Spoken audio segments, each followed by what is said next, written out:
Bonjour à tous, j'espère que vous allez bien. Je vous retrouve aujourd'hui pour une nouvelle vidéo où on va profiter du mois des fiertés pour venir parler de livres avec des représentations LGBTQIA+.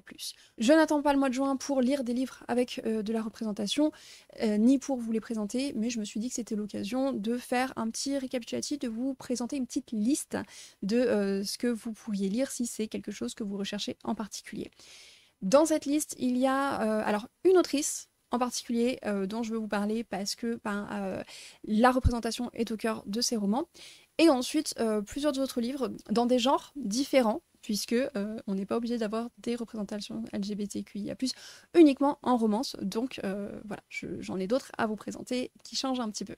Donc tout d'abord, l'autrice en question dont je vous parlais, il s'agit de Erika Boyer. Donc si vous me suivez sur la chaîne et sur Instagram depuis un moment, vous savez que Erika Boyer est une autrice auto-éditée que j'aime énormément, j'aime beaucoup ce qu'elle fait. Elle appartient elle-même à la communauté LGBTQIA+, et elle a des personnages de cette communauté dans ses romans depuis très longtemps, enfin depuis le début, depuis ses premiers romans. Le premier qui m'a fait tomber sous le charme de sa plume, c'est Sous le même ciel, qui est une romance MM, qui m'avait fait pleurer toutes les larmes de mon corps, qui est très très belle, où on a vraiment des personnages ultra attachants, et une très belle relation, très saine.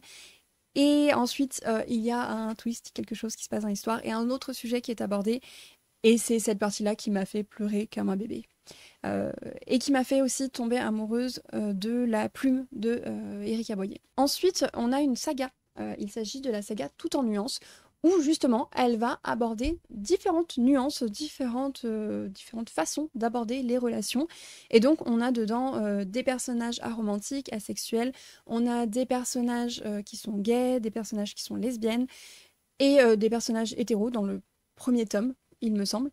Donc voilà, on a différentes facettes, différents types de relations. On a aussi un personnage qui est libertin dans le dernier tome. Voilà, on aborde différentes façons d'aimer à travers cette saga que j'ai énormément aimée et dont le point fort pour moi, c'est la douceur. Il y a vraiment énormément de douceur dans ces tomes. Ils peuvent se lire séparément, mais il y a des personnages que l'on retrouve d'un tome à l'autre, donc c'est plutôt sympa de les lire tous ensemble. Et c'est une saga pour laquelle j'avais eu un énorme coup de cœur. Il y a d'autres ces livres dans lesquels il y a de la représentation. Je pense notamment à sa duologie Il faut parfois déplier les étoiles, ou encore à La théorie des corps brisés que j'ai lu très récemment et dont je vous parlais il y a très peu dans mon dernier bilan, il me semble.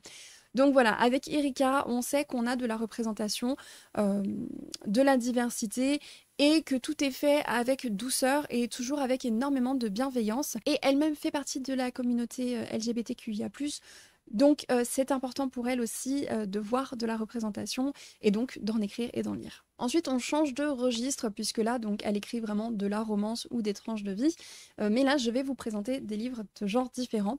Tout d'abord, de la fantasy, avec Les Seigneurs de Bohême d'Estelle Faye. Donc il y a un deuxième tome qui est sorti mais que je n'ai pas encore lu.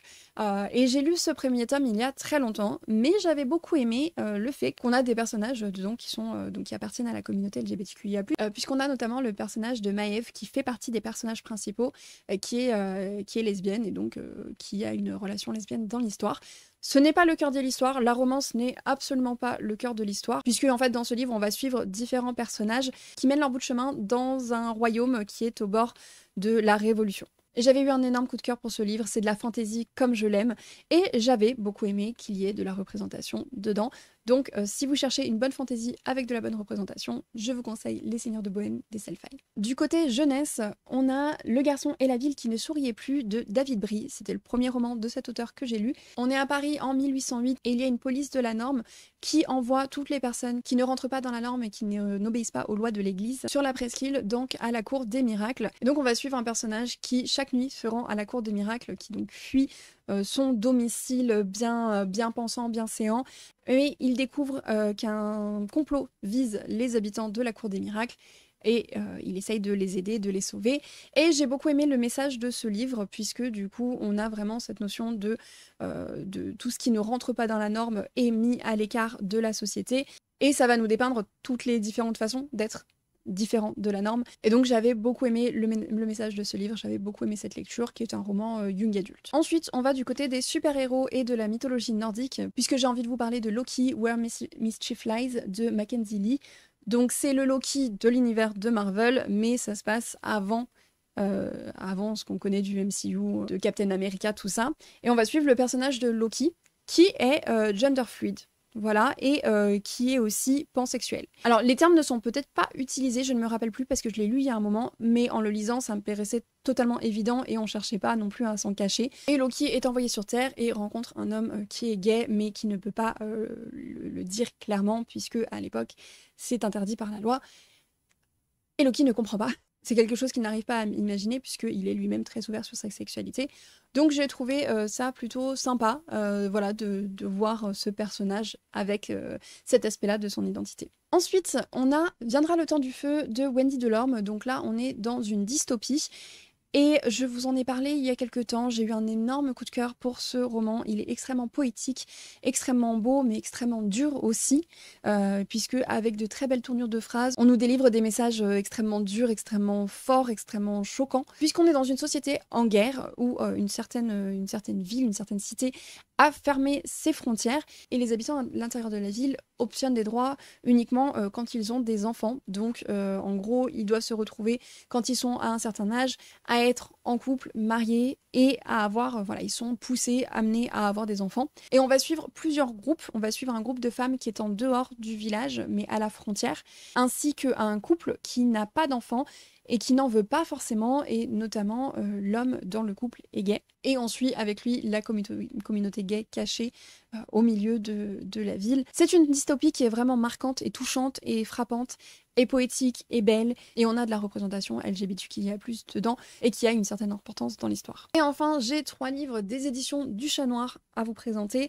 Les 2 premiers, ce sont des novellas. Donc, tout d'abord, il y a Et parfois elle revient de Nora Lake. Donc, je vous en ai parlé assez récemment, ou en tout cas je vous en ai parlé en long, en large et en travers, tellement j'ai aimé cette novella.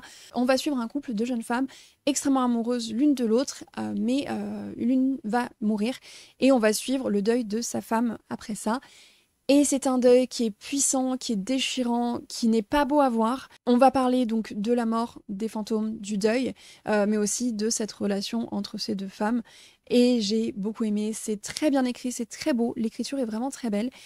Et voilà. Ensuite, de Cécile Guillot, on a Lullaby, dans lequel on va suivre une jeune femme qui est internée. Sa famille décide de la faire interner parce que ils n'aiment pas la façon dont elle se rapproche d'une certaine jeune femme qui habite près de chez eux.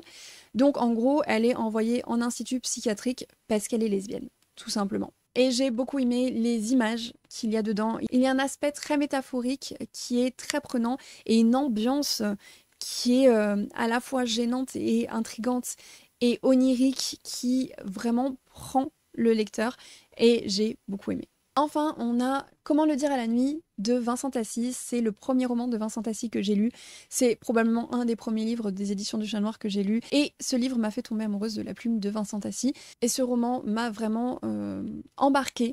C'est une lecture que j'ai vraiment beaucoup aimée. J'ai adoré les personnages.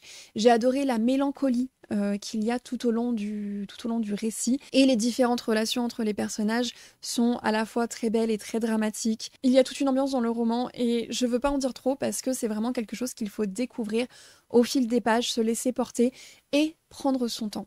Donc voilà ces romans où il y a de la représentation LGBTQIA+, dont je voulais vous parler. Et je voulais en mentionner 3 de plus qui ont de la représentation, mais ce ne sont pas chez les personnages principaux. Donc je les mets un petit peu à part, mais je voulais quand même en parler. Et le premier, c'est Tant que vole la poussière de Cameron Valciano, où ces personnages, les petites fées qui sont ici, sont non-binaires. En tout cas, il y en a certaines qui sont non-binaires, et on le voit à leur couleur, puisque les fées ont des couleurs différentes. Et ce volume met en avant certaines fées, enfin une certaine fée qui est bleue et qui est non-binaire. Apparemment, c'est cité dans le conte original de Peter Pan, mais je ne m'en rappelle pas spécialement. Mais je sais qu'après en avoir discuté avec l'autrice, je me suis dit qu'il fallait que je relise Peter Pan, mais je ne l'ai toujours pas fait. En tout cas, j'ai beaucoup aimé cette représentation et la manière dont c'est amené dans la lecture. Ensuite, dans Double morale de Gaël Magnier, on a le sujet de l'homosexualité à la fin du 19e siècle qui est traité en second plan, puisqu'il y a une romance entre 2 personnages principaux qui est une romance hétérosexuelle, mais on a des personnages secondaires qui sont homosexuels, et on va en parler, ça va être traité. On va aussi faire des références au procès d'Oscar Wilde de l'époque.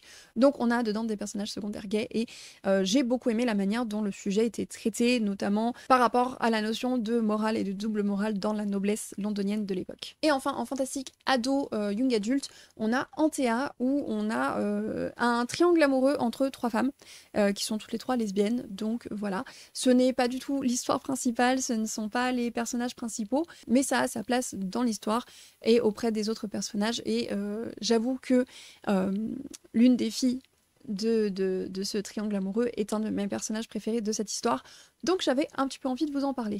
Et donc voilà pour ces recommandations, ces exemples, ces idées de lecture avec des personnages de la communauté LGBTQIA+. N'hésitez pas à me partager vos propres recommandations, à me dire si vous avez lu certains de ces livres. On se retrouve en commentaire. N'hésitez pas à liker cette vidéo et à vous abonner si ce type de contenu vous plaît. Sur ce, je vous souhaite à tous de très bonnes lectures et je vous dis à très bientôt.